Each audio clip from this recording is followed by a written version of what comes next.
প্রধানমন্ত্রী ত্রাণ ও কল্যাণ তহবিল থেকে আজকে খোকসা উপজেলার বিভিন্ন এলাকার প্রান্তিক অসহায় ও দুস্থ মানুষের মাঝে ঈদ উপহার সামগ্রী তুলে দিচ্ছেন খোকসা কুমারখালী আসনের জামাত মনোনীত এমপি মোহাম্মদ আফজাল হোসেন।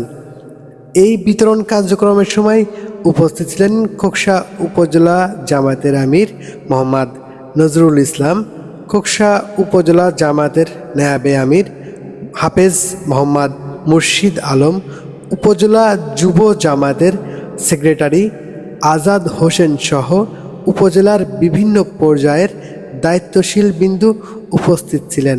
এছাড়াও আমরা দেখেছি খোকসা উপজেলা ছাত্র শিবিরের সদস্যরা তারা কিন্তু সুন্দর সুসজ্জিতভাবে এই প্যাকেটগুলো বন্টন করেন।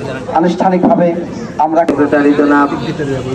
আইনউদ্দিন মৌলানা আইনউদ্দিন সাহেব সহ আমি এই গোটা খোকসা কুমারখালী 4 বছর ধরে ঘুরছি। এই 4 বছরের শোধ কি 20 দিনে হয় কিনা বলেন? হ্যাঁ, কমপক্ষে 6 মাস লাগবে। আমাকে দেখতে হবে কিনা?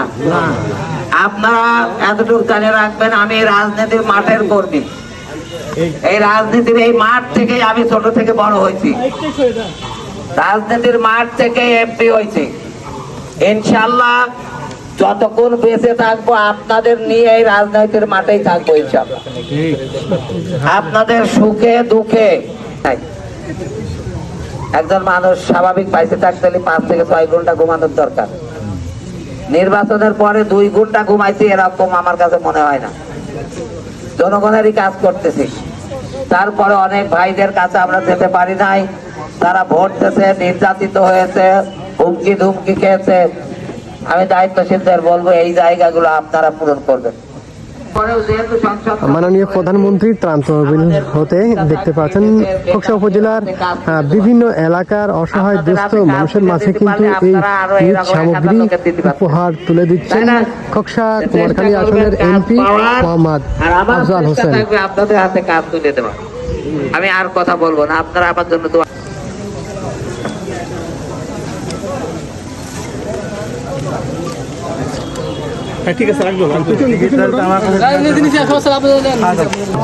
মাননীয় প্রধানমন্ত্রী ত্রাণ ও কল্যাণ তহবিল হতে খোকসা উপজেলার গরিব ও দুস্থ মানুষের মাঝে কিন্তু ঈদ উপহার ঈদ সামগ্রী তুলে দিচ্ছেন। তার মধ্যে রয়েছে আমরা দেখেছি তেল, সাবান, চিনি, চাউল সহ বিভিন্ন সামগ্রী রয়েছে এখানে।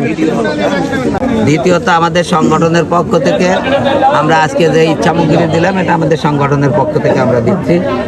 আরো 700 শাড়ি পেয়েছি, 700 শাড়ি পেয়েছি। সেই শাড়িগুলো গতকাল থেকে আমরা বিলি করতেছি। আমরা একেবারে জনগণের দোরগোড়ায় এই শাড়িগুলো যারা পাওয়ার যোগ্য তাদের কাছ পর্যন্ত পৌঁছে দিয়েছি। উদ্যোগ হওয়া আরও দরকার। আমার আসনে জনতা হচ্ছে 5 লক্ষ। আমি যা পেয়েছি 2500 টাকা করে দিলে সেখানে মাত্র 250 লোকের দেওয়া যাবে। আমরা এখানে এই 2500 টাকা করে 102 হয়েছে, এখানেও আমরা দিচ্ছি। এমনিভাবে আমরা সব জায়গাতেই এই সরকারের যে অর্থটা এসছে এটা আমরা অর্থ হিসাবেই টাকা হিসাবেই খামে করে আমরা জনগণের হাতে তুলে দিচ্ছি। কত পেলেন? কত টাকা? 2500 টাকা। ওইদিকে বলো, ওইদিকে টাকা পেলেন? 2500 টাকা পেয়ে আসলে কেমন লাগছে?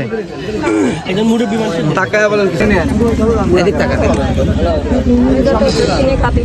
এবার বের নি এই রেজাল্ট ভাই কই এই ডাক দাও।